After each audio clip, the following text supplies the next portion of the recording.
Lesson 23. I can escape from the world I see by giving up attack thoughts. The idea for today contains the only way out of fear that will ever succeed. Nothing else will work. Everything else is meaningless. But this way cannot fail. Every thought you have makes up some segment of the world you see. It is with your thoughts, then, that we must work if your perception of the world is to be changed. If the cause of the world you see is attack thoughts, you must learn that it is these thoughts which you do not want. There is no point in lamenting the world. There is no point in trying to change the world. It is incapable of change because it is merely an effect. But there is indeed a point in changing your thoughts about the world. Here you are changing the cause. The effect will change automatically. The world you see is a vengeful world, and everything in it is a symbol of vengeance. Each of your perceptions of external reality is a pictorial representation of your own attack thoughts. One can well ask if this can be called seeing. Is not fantasy a better word for such a process, and hallucination a more appropriate term for the result? You see the world that you have made, but you do not see yourself as the image maker. You cannot be saved from the world, but you can escape from its cause. This is what salvation means, for where is the world you see when its cause is gone? Vision already holds a replacement for everything you think you see now. Loveliness can light your images, and so transform them that you will love them, even though they were made of hate, for you will not be making them alone. The idea for today introduces the thought that you are not trapped in the world you see, because its cause can be changed. This change requires first that the cause be identified and then let go so that it can be replaced. The first two steps in this process require your cooperation. The final one does not. Your images have already been replaced. By taking the first two steps, you will see that this is so. Besides using it throughout the day as the need arises, 5 practice periods are required in applying today's idea. As you look about you, repeat the idea slowly to yourself first, and then close your eyes and devote about a minute to searching your mind for as many attack thoughts as occur to you. As each one crosses your mind, say, I can escape from the world I see by giving up attack thoughts about. Hold each attack thought in mind as you say this, and then dismiss that thought and go on to the next. In the practice periods, be sure to include both your thoughts of attacking and of being attacked. Their effects are exactly the same because they are exactly the same.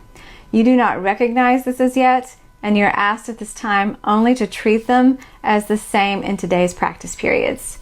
We are still at the stage of identifying the cause of the world you see. When you finally learn that thoughts of attack and of being attacked are not different, you will be ready to let the cause go. I can escape from the world I see by giving up attack thoughts. This is a big lesson, and first of all, before we go into some of the concepts in the lesson, I want to mention that there are a few lines within this lesson that are quite often taken out of context and isolated and used to somewhat justify what I would call spiritual bypassing. And those lines are, there is no point in lamenting the world, there is no point in trying to change the world. The lesson is reiterating that there's no point in doing that because the world is the effect. And it is, as I've said before, like trying to rearrange the deck chairs on the Titanic. Unless you turn the ship around, you haven't addressed the root cause. There are some ways to take things out of context, as with anything, to justify a certain interpretation. But the Course in Miracles is very much about being and doing, not just merely changing the thoughts you think, but that the thoughts you think change the effect, and then there's a lot that comes after that if you read the text and really get into the concepts. You're created to work miracles, to do in the world. As this lesson indicates, if you change the cause instead of trying to change the world, the effect, the world then changes. And that's the whole point. We're going to change our thoughts. We're going to get clear and hear the voice for God. And then God's going to tell us what miracles to work in the world to make it better. It's definitely a being and doing scenario equation.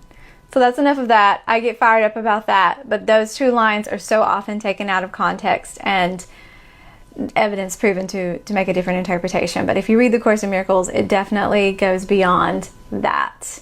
And yeah, I better stop.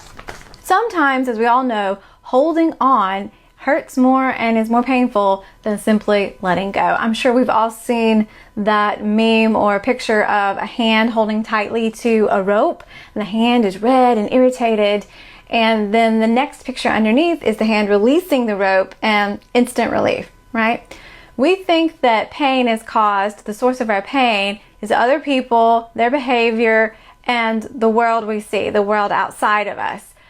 But quite often, it is the attack thoughts that we are holding on to, that we cling to, that are keeping us stuck, that are keeping us in pain and suffering. But as this lesson said, you are not trapped. You are not powerless. And you were not created, never meant to live at the effect of a meaningless world, at the mercy of a meaningless and fearful and loveless world.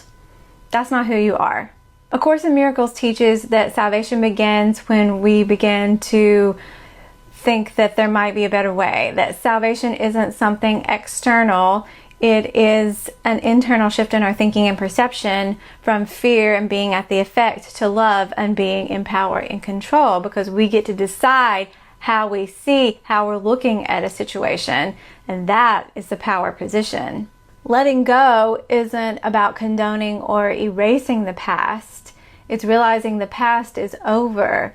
It can't touch us right now in the present unless we give it the power to do that. And that is transformative. It's about transforming how we see the past, how we're holding the past, so that we can have a neutral, powerful present moment and then a loving, positive, happy future. Forgiveness is radical in that way, because we realize that holding on to that attack and grievance and past judgment and anger is only going to repeat itself in the future. The release comes in letting go. I can escape from the world I see by giving up attack thoughts. I can see the world differently, and the world I see then changes. Forgiveness transforms what was made in fear holy, and that's the miracle moving forward. That is the power. That's your power. That's the transformation. So again, you were not created to be at the effect of the world you see. You were created to transform it. And the way that we transform it is by seeing it differently. And then we show up differently, and then we can be effective in the world. The miracle worker cannot be effective at working miracles in the world if they are at the effect of the meaningless world. So that's always step one, the internal shift in your perception from attack thoughts, grievance, guilt, fear to love, back aligned with the mind of God. And remember, this is not abstract. This is practical. This is daily. This is practical application in your life as it is right now. You are guided. You are ready. You become a miracle worker. You show up differently. You are available to God, and you're ready with clarity, power, and love, and you are guided to work miracles in the world. You're not bound. You're not afraid. You are ready to transform every moment into an expression of love. One loving thought right now is all it takes to start shifting your life and the world that you see around you. And then you become more practiced. You become more practiced. The workbook is teaching you how to do this. It's repetition, repetition, repetition. And the more that you do it and the more that you see it working, the more that you're like excited to try it and excited to practice. And who doesn't want inner peace, happiness, love, and clarity, and to be guided and relief and release from fear, and to transform their life in the world, and to work miracles in the world, and to feel happy and on purpose, and like your life has real meaning, and that you can do some good in the world in times of chaos and drama and trauma and hatred and fear. It's everything. And it starts with one loving thought, and then the next, and then the next. I can escape the world I see by giving up attack thoughts. What are those attack thoughts? How are they serving you? What are they ultimately bringing you?